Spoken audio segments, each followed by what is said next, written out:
Espero que vocês estejam bem.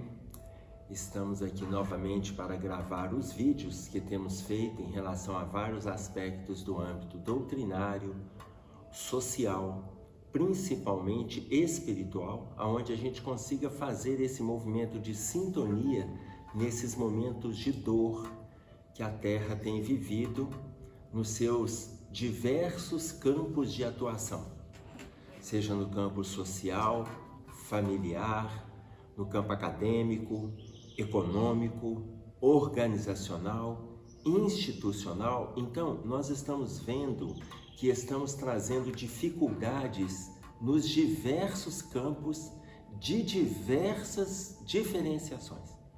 Dificuldades com grande aspecto de dor para aqueles que vivem. Então, o que nós vamos fazer? Se nós temos uma colocação do Chico dizendo para a gente que quem sabe pode muito, mas quem ama pode mais, isso não nos isenta do estudo. Nos seus diversos aspectos, nós entendemos que quem sabe pode muito, razão, quem ama pode mais, sentimento. As duas asas para o processo evolutivo. Ora, se nós precisamos das duas asas para fluir, ainda que a gente tenha construção intelectual, ainda que a gente tenha construção conceitual daquilo que a gente estuda, daquilo que a gente assimila, daquilo que a gente divulga, ainda estamos fragilizados nas questões da ação, nos seus diversos campos. Mas nós vamos ver sobre uma pequena história e como que um gesto pode mudar essa nossa relação com as pessoas. Veja bem, no período de névoa na Escócia, um camponês, quando ele estava retornando para a sua casa, ele ouviu gritos que estavam vindo do pântano próximo. Ele corre até o pântano e vê que uma criança estava sendo tragada pela areia movediça. E, num impulso do comportamento, ele salta para salvar aquela criança da areia movediça. Vai para a sua casa, dá-lhe um banho, lhe oferece um caldo quente. Quando a criança se viu refeita, ela sai correndo pelos campos e se perde na névoa que caracterizava aquele clima frio escocês. No dia seguinte, para na porta da casa deste camponês um Rolls Royce e desce na porta da casa dele um senhor, um lord inglês, de mãos dadas com uma criança, a mesma criança que houvera sido salva no dia anterior. O Lorde olha para aquele camponês e pergunta para ele: "O Senhor salvou meu filho ontem?" E ele olha para a criança e disse: "Sim, se este é o seu filho, ele estava sendo tragado pela areia movediça e eu o retirei." E aí o Lorde coloca as mãos no bolso do lado de dentro do seu paletó e tira uma pequena bolsa com moedas de ouro para pagar o camponês. E o camponês disse para ele: "Por favor, senhor, eu não mereço receber por esse gesto. É bem verdade que é a primeira vez que eu tiro dali uma criança, mas já fiz o mesmo movimento retirando animais que estavam sendo tragados." O Lorde olhou para ele e disse para ele assim: "O senhor é dono destas terras, porque eu gostaria de lhe pagar por aquilo que o senhor fez. Eu sou um dos 10 homens mais ricos de toda a Inglaterra. Eu estou aqui na Escócia em férias. Então, se o senhor não aceita os préstimos, disse o Lorde, que eu posso te beneficiar com as moedas, eu gostaria de lhe adquirir essas terras. E eu compraria essas terras para o senhor. O senhor é dono delas?" Ele disse: Não, ela pertence ao Lorde fulano de tal." E declinou o nome do Lorde. Este Lorde inglês disse assim: "Eu o conheço. Vou adquiri-las para o Senhor e amanhã o Senhor será proprietário de todas elas. E aí o camponês olhou para ele e disse assim: por favor, Senhor, não estrague a beleza do meu gesto. Nesse momento, quando ele termina de falar, chega uma criança e abraça a perna do camponês. Ao abraçar a perna do camponês, o Lorde olhou para ele e disse: é o teu filho? Sim, disse o camponês, é o meu filho órfão, aquele que a providência divina me confiou para educar. E aí o Lorde pergunta: teu filho trabalha? Teu filho estuda? Não, meu filho não estuda, ele apenas trabalha. Ele trabalha comigo no campo. Estudar fica muito difícil porque a escola é longe, o deslocamento é difícil, não temos tanta facilidade, não temos tanto acesso à escola por aqui. Mas ele trabalha comigo no campo. Mas o que será do teu filho? Perguntou o Lorde. Meu filho será camponês como eu. Meus pais eram camponeses, eu sou camponês e meu filho será camponês. Meu filho já semeia, meu filho já colhe, já separa. Então, meu filho está se preparando para ser um camponês. E aí o Lorde fez para ele uma proposta. Deixe-me levar o seu filho para a Inglaterra. Eu vou fazer dele um dos maiores homens que passaram pelo mundo neste século XX. E aí o camponês olhou para ele e falou assim: mas Senhor, é o meu único filho. O Senhor está me pedindo para liberar, para te acompanhar? Aí ele disse para o camponês: antes, quando me destes a resposta em relação aos valores que eu estava te beneficiando, ou a compra deste loteamento, destas fazendas, dessas terras para você, entendi que era um movimento de humildade da sua parte. Mas se você não me permitir ajudá-lo na educação do teu filho, mais do que pela gratidão ao que fez pelo meu, eu vou entender que é egoísmo da sua parte. E desfaço todo aquele conceito que eu tinha criado da humildade que o Senhor acabou de definir para mim. O camponês entendeu a sinceridade nas colocações daquele Lorde. Combinou com o Lorde de encontrar com o filho no período de férias que aconteceriam nas férias escolares, quando o Lorde estivesse na Inglaterra, favorecendo a educação do próprio filho e do filho do camponês. Passaram-se os anos. Aquele garoto cresceu. Ele estudou nas melhores escolas de Londres e ele estudou depois na Universidade de Londres. Ele se formou em medicina e fez especialização em infectologia no Hospital de Santa Maria. Quando encerrou, ou quando estava no encerramento, logo depois, no movimento de desfecho da Segunda Guerra Mundial, um dos homens que mais influenciaram para o encerramento da Segunda Guerra Mundial fora acometido de pneumonia. E aí, o quadro dele estava avançando de forma muito grave. A família já não tinha mais o que fazer.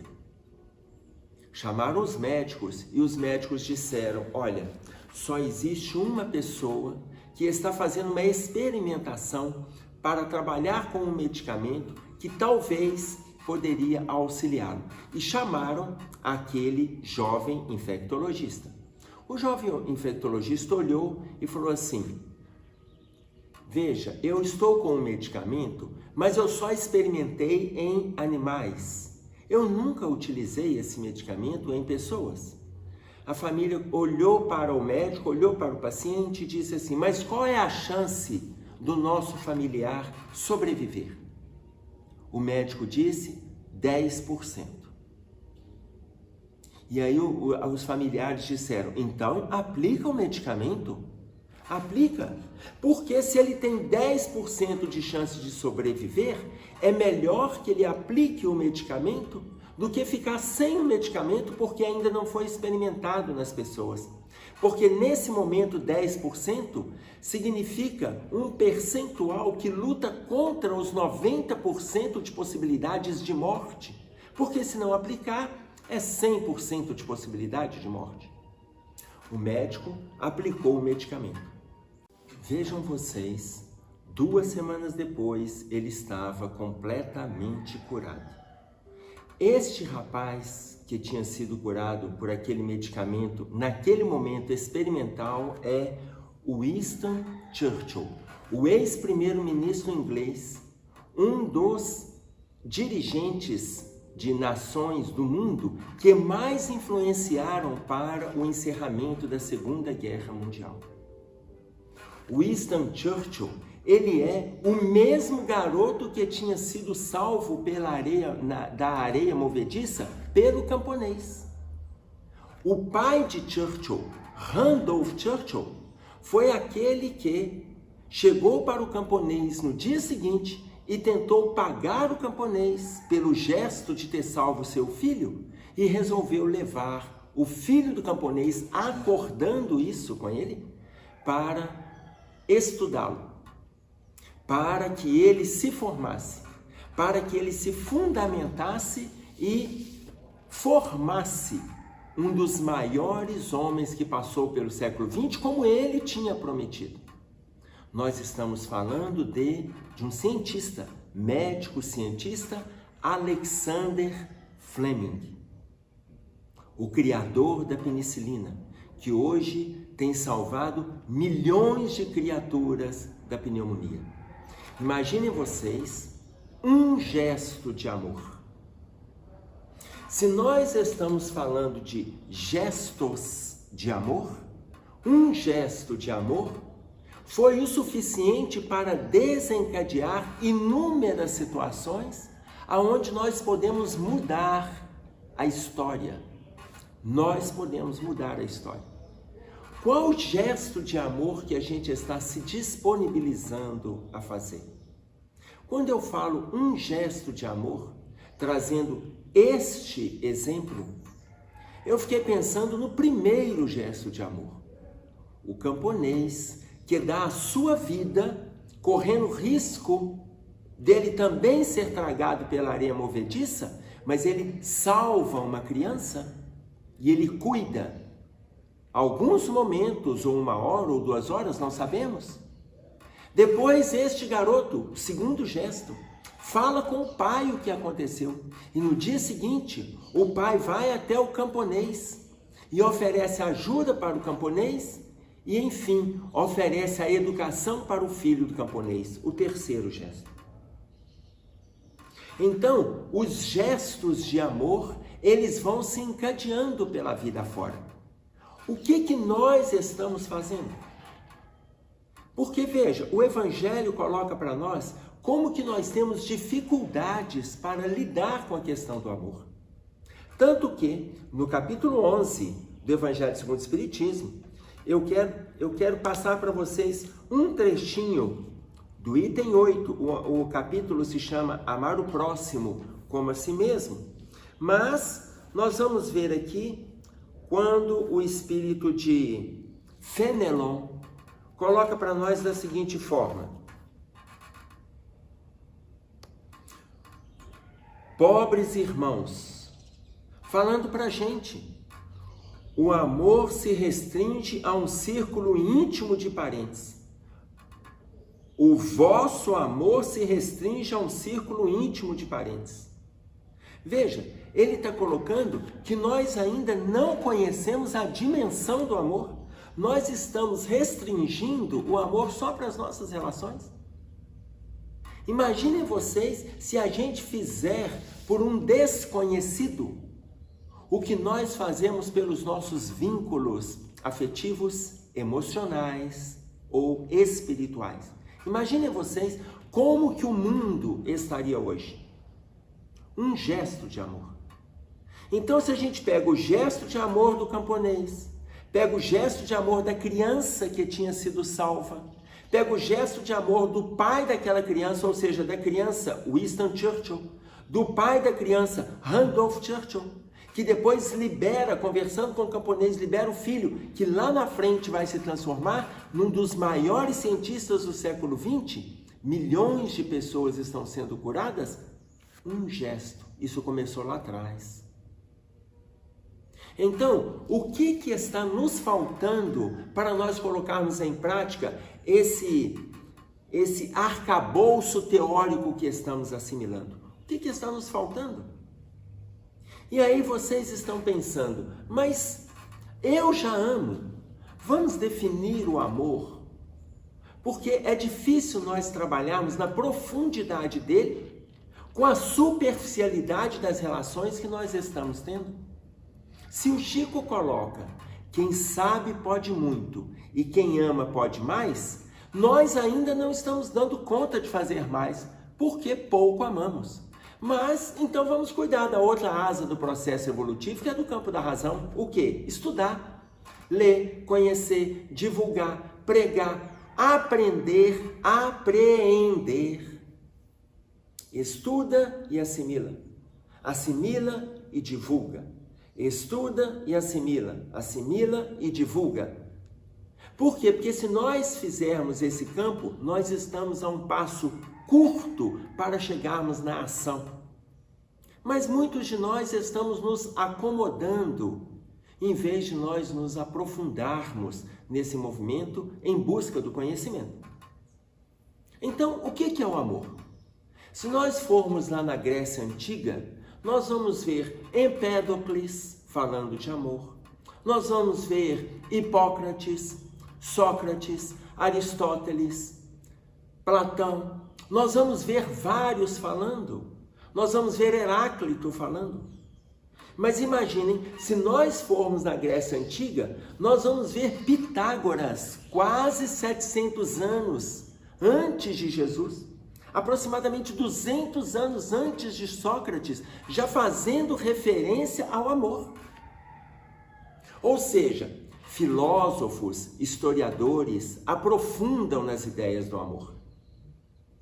O historiador Flávio Joséfo, um especialista na história antiga, principalmente do período do cristianismo, o que antecede ao cristianismo e o que vem pós o Cristo, ele vai colocando para nós sobre a grandeza com que o sentimento de amor é verbalizado, sai da boca dos historiadores da época e dos filósofos e estudiosos da época. Mas ele fala de uma grandeza teórica, porque muito antes deles chegarem na prática, muitos deles foram agredidos, quando não executados. Mas ainda anterior a esses historiadores, Moisés fala para a gente a respeito do amor.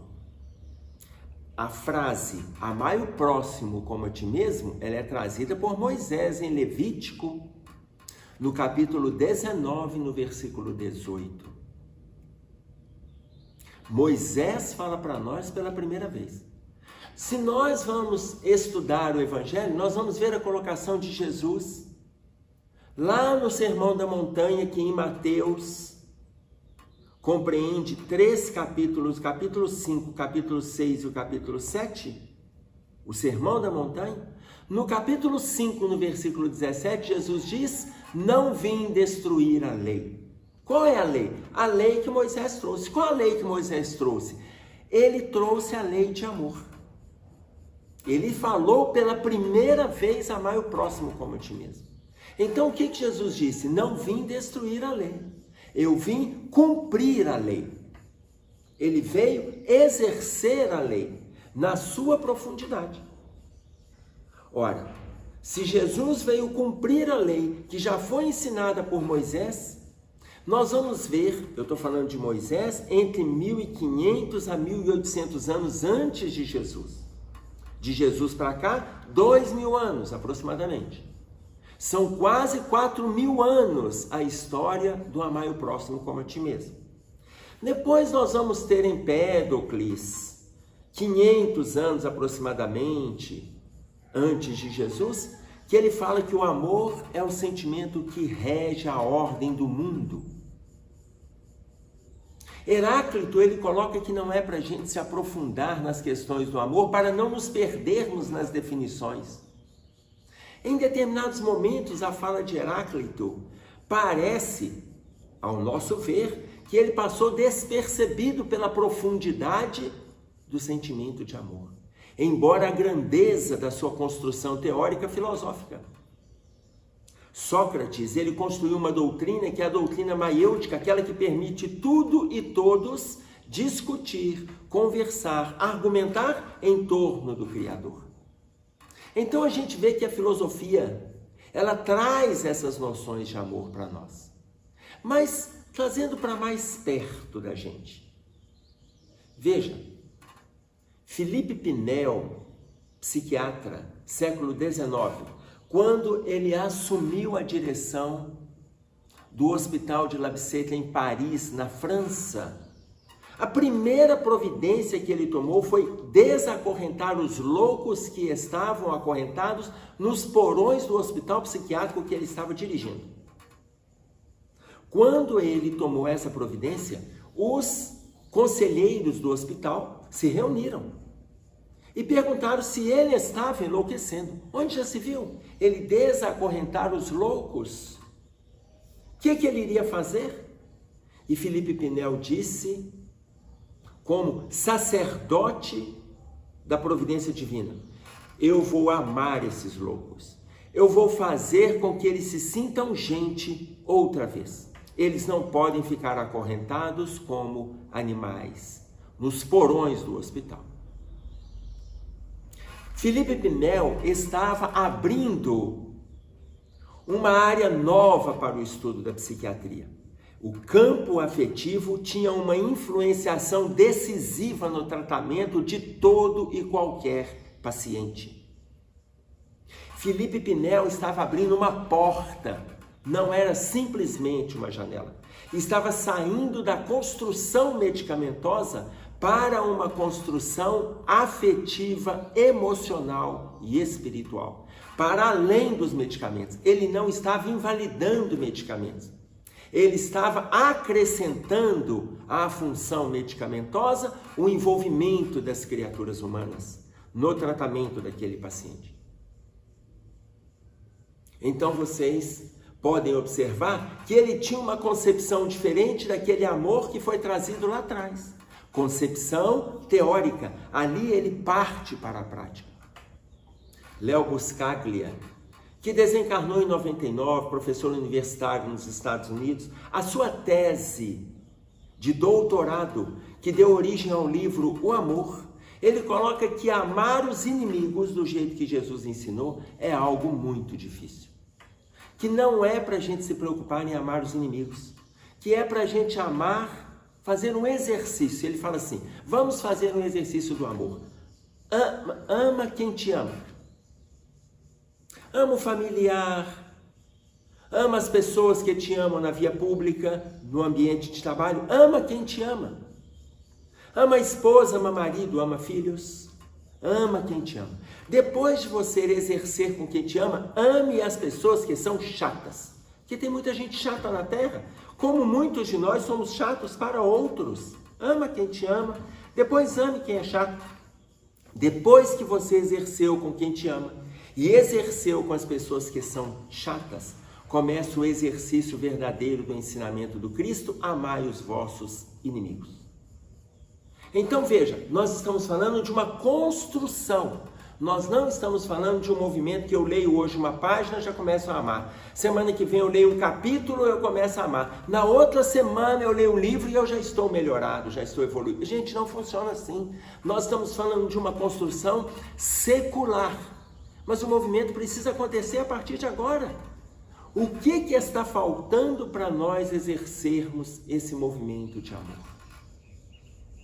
Ora, se nós pegamos o exemplo de Felipe Pinel, pegamos o exemplo de Léo Buscaglia, nós vamos pegar uma colocação do Júlio César Faria Machado, ex-professor na Universidade Federal. No seu livro Amor e Mudança, ele coloca para nós que amar é dar atenção. Duas palavrinhas ele define o amor. Depois dele estudar, aprofundar, conhecer, ele queria uma definição para o amor. Ele coloca para nós que amar é dar atenção.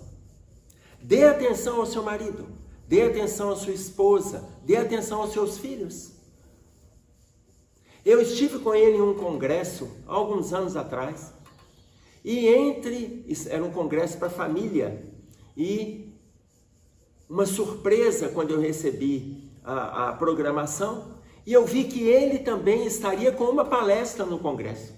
E em meio à programação que eu tinha feito, eu já utilizaria o livro dele. E aí, na hora que fizemos um intervalo, ele chegou para mim e falou assim: ô Emerson, nem eu me lembrava que eu tinha escrito desta forma, com a profundidade que você trouxe nesse congresso que a gente teve.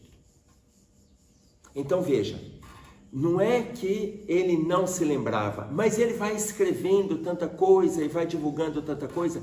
É um arcabouço de conhecimento que ele tem armazenado no seu estado íntimo e na sua construção intelectual, que a hora que a gente foi divagando e ampliando o sentido do dar atenção, a gente vê o quanto que o amor é amplo. E é uma coisa tão simples que a gente pode fazer nas nossas relações. Eu não estou falando da profundidade do amor ensinado pelo Cristo. Eu estou falando daquele amor que nós podemos colocar em prática nas nossas relações. Amar é dar atenção. E aí André Luiz, respondendo para nós o que é o amor, ele diz assim: o amor, na sua essência, será aquilo que você fizer dele. A definição do André Luiz, ela é de uma precisão categórica. O amor, na sua essência, será aquilo que você fizer dele. Tem pessoas que estão tirando vidas e dizendo que é por amor. Eu já vi autores dizer que o ódio é o amor que adoeceu. Autores que inclusive eu respeito nas suas colocações, embora esta colocação de forma aprofundada eu discordo, porque se o amor aprofundado, ele está genuinamente instalado, ele está precisamente enraizado, ele não adoece. Ele não adoece. Então vocês estão entendendo que nós estamos falando da profundidade dele, mas podemos fazer o caminho da conquista do amor nas nossas relações da sua forma mais simples. E eu pegando as duas definições, a de Júlio César Faria Machado, do livro Amor e Mudança, amar é dar atenção, e fazer uma ponte, chegando em André Luiz, quando ele diz para nós que o amor, na sua essência, será aquilo que você fizer dele. Vocês vão notar que eu estou fazendo aqui uma ligação.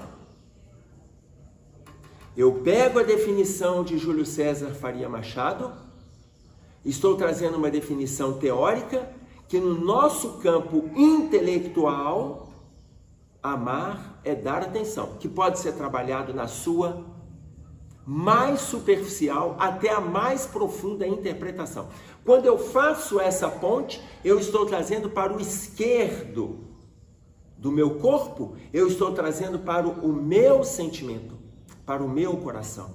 Aonde está o meu aparelho? Eu saio do campo para a razão, eu atinjo o movimento afetivo, quando André Luiz coloca que o amor na sua essência será aquilo que você fizer dele. Eu pego a construção intelectual e trago para o envolvimento afetivo, que é a definição que André Luiz traz para a gente. Por que não fazermos esse movimento hoje? Por que não fazermos essa ponte agora? A construção teórica, gente, ela já está estabelecida em nós. Ela já está alicerçada em nós. Por que não fazermos esse movimento hoje? Comecemos agora. O mundo está com muitas dificuldades, mas não precisamos transpor as dificuldades que estão no mundo para o muro, transpor o muro divisor do nosso estado íntimo e conturbarmos o nosso estado. Eu é quem preciso trazer as orientações, os esclarecimentos para o mundo do lado de fora. com tudo aquilo que eu tenho, com todas as dificuldades que eu carrego. Eu não invalido as dores que trago. Não invalidem as dificuldades de vocês, porque quando nós conseguimos perceber as dificuldades, a lição de autoconhecimento, ela é inenarrável. Isso não invalida que a gente faça pelo outro aquilo que precisa ser feito.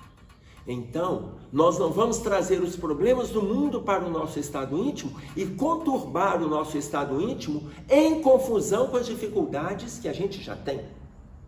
Mas eu vou levar o bem-estar do estado íntimo, ou seja, o amor na sua essência será aquilo que você fizer dele, e eu vou trazer de novo para amar, é dar atenção. Dê atenção às pessoas que te procuram. Sejam eles transeuntes da via pública, sejam eles os seus familiares.